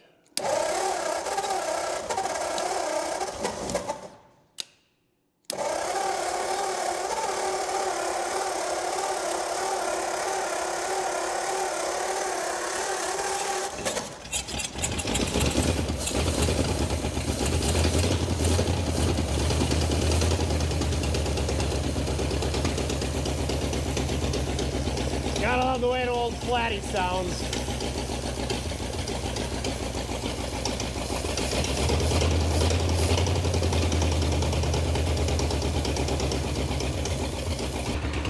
Duff, how do you think it sounds? He doesn't care.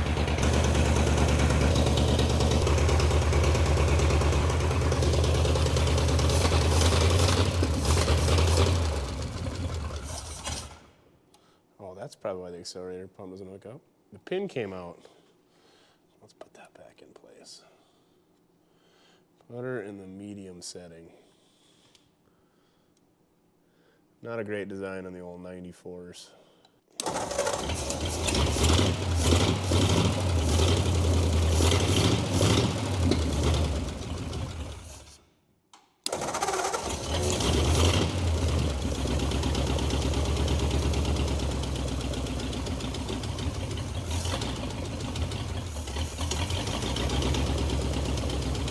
Even the blow-by is pretty much cleared up. I think she'd be an all right engine. Not bad for sitting for like 50 years.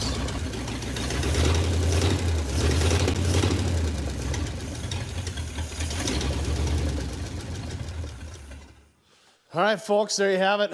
We got this 1935 Ford 500 Coupe running for the first time, and I'm just gonna take a shot in the dark, and I'm guessing it's been sitting for 60 years probably. So, not too shabby. I think it was pretty well stored. I think it was a really good car when they parked it. Somebody had a lot of big plans. You know, it's got an updated flathead in it. I think it might have a synchronized 3-speed. Somebody put the juice breaker in it, juice brake pedals.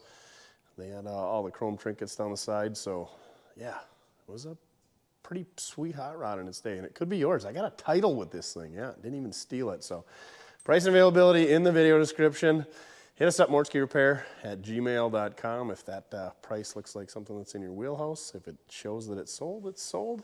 If it's there, it's there. So yeah, I'd love to do something with this thing, but we just got too many vehicles in the yard, and we're about to have one less. In case you didn't get the point the other 2 times, we're giving away the old whistle peg 81 Chevy short bed with an LS and an overdrive, all that good stuff. Head on over to mortske.com. For every $1 you spend there, gives you 1 chance at winning this thing and $3,000 cash. And we got 5 second place winners. Second place.